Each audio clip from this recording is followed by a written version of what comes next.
afternoon. My name is Laura Birch, and I'm the pastor of community engagement here at Boone United Methodist. And I'm honored to be able to share the last of our Holy Week midday devotions with you today on this Holy Saturday. Now, Holy Saturday is probably one of the most overlooked days of Holy Week. So often we journey with Jesus to the cross on Good Friday, but then Saturday it's so easy to just fill up that day. There's Easter egg hunts and getting ready for Easter dinner and preparing for the Easter bunny to visit. So often we just fill the time and don't really give a second thought to the depth of this day when Jesus was laid in the tomb, not yet resurrected. This was a dark day. The gospel narratives only tell us that Jesus' followers rested on this day, and they don't give us much of a glimpse of what that Sabbath day was like for them. But judging by how the Gospels do tell us that the next day, the resurrected Jesus finds the disciples locked up in a room, finds them hiding in fear, I imagine that on Saturday, Jesus' followers were a complete mess. Their hopes had been dashed. They still didn't understand the words that Jesus had spoken to them when he had told them multiple times that he would suffer, be crucified, and be raised to life on the third day. Matthew 27:63 tells us that the Pharisees who had wanted Jesus dead knew of this teaching, that Jesus had said that he would arise on the third day, but Jesus' own followers seemed to have forgotten. To them, it must have just seemed like the world had been turned upside down. They were left in despair, feeling helpless, without purpose, reeling from the trauma of seeing their friend, their teacher, their Lord arrested, tortured, crucified. After all the time that they had walked with him, seeing him healing and feeding and teaching, all of this they had hoped would lead to a new reality, a new and better world. But in the end, on that Saturday after his crucifixion, it looked like Rome had gotten the final last word. It must have looked to them on that day like the forces of evil and the Roman Empire were in fact more powerful than God. And perhaps one of the strange gifts of this season that we find ourselves in today is that the pain and the disillusion of that first Holy Saturday is hitting closer to home for us than usual. I mean, here we are on Holy Saturday, many of us locked up in our houses, fearful of venturing out. And yes, it's for good reason that we are staying home, don't get me wrong. But maybe this pandemic opens up for us a door to better relate to the questions that must have been going through the disciples' heads. Has evil won the day? Is all hope lost? Right now, many of us can certainly relate to that sense of powerlessness that the disciples must have felt. And these questions and feelings also open up a space for us to connect with others around us who feel that powerlessness, that despair and hopelessness every day. I think of those who are chronically sick or nearing the end of life, those who are battling addiction, those in prison, those who don't know where their or their family's basic needs, how they're going to be met. We as the church need to listen to these voices, and we can learn from their stories the depths of suffering and agony that Jesus and his followers experienced, and that ultimately Jesus came to heal. Now, as I was thinking about all of this, I couldn't help but think of singer-songwriter John Prine, who died this week after being hospitalized with coronavirus. In the chorus of what Rolling Stone magazine called his greatest song, he sings of the hopelessness that embodies the feeling of Holy Saturday. His words are shocking. The chorus of his song, Sam Stone, says, "There's a hole in Daddy's arm where all the money goes. Jesus Christ died for nothing, I suppose. In an interview in 2018, Prine said about this line, "I was trying to say something about our soldiers who'd gone over to Vietnam, killing people and not knowing why they were there.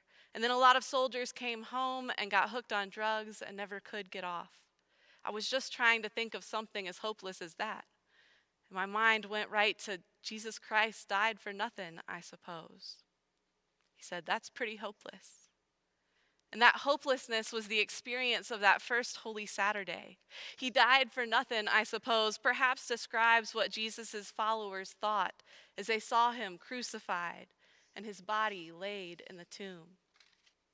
So as we sit with that thought today, it can allow us to acknowledge moments when we ourselves have felt hopeless and despair.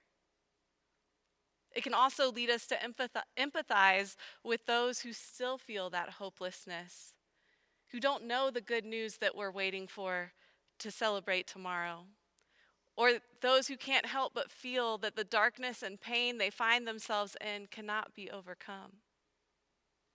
I invite you to take a moment now to think of those people in your life, in your circle of friends and acquaintances who might be in that place of hopelessness right now. As we wait for the light to come, listen for the Spirit's leading and how you might be able to reach out and offer a tangible sign of hope. Or if you find yourself in that despairing place today, consider what it would mean for you to give that over to God, knowing that Jesus, too, as he hung on the cross, felt the weight of forsakenness, abandonment, the heaviness of fear. Perhaps pray one of the Psalms of lament like Psalm 130. "Out of the depths I cry to you, O Lord. Listen to my voice. I wait for the Lord. My soul waits more than the watchman waits for morning." But as we wait, as we lament the trauma of the cross and the trauma happening in our own world right now, we aren't only left to remember the despair of that first Holy Saturday and the despair that is around us in the world today. We can also hold on to the tradition of Holy Saturday that says that while the disciples were scattered and scared, Jesus was still at work. After he was laid to rest in the tomb on Friday, church tradition says that on Saturday he descended to the dead. What has sometimes been referred to as the Harrowing of Hell is the idea that on the day before the resurrected Jesus appeared to his followers, he went to the place of the dead to release from the grips of death those who had died before and bring them into God's presence.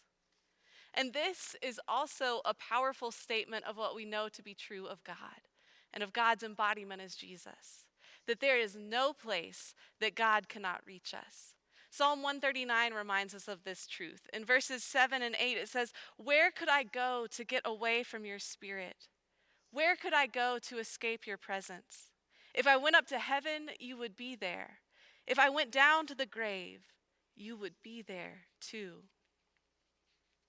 In reflecting on this, Kate Bowler puts it this way: "There is no place you can go where God will not find you and lead you home.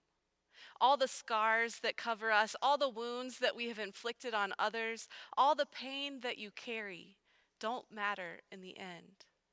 All our dirt will be cleansed, our incisions healed, our grief wiped away. Nobody who wants to go with him gets left behind." So in closing, as we wait out this day of grief and darkness, may we hold on to the hope, knowing that Christ always comes for us. And there is no place, not even the depths of the grave, where he wouldn't go to redeem us. And so I want to leave you now with this blessing. It's a blessing by Chuck Wilhelm. "I pray that Christ may come to you early in the morning, as he came to Mary that morning in the garden. And I pray that you find Christ in the night when you need him, as Nicodemus did. May Christ come to you while you are a child, for when disciples tried to stop them, Jesus insisted that the children come to him.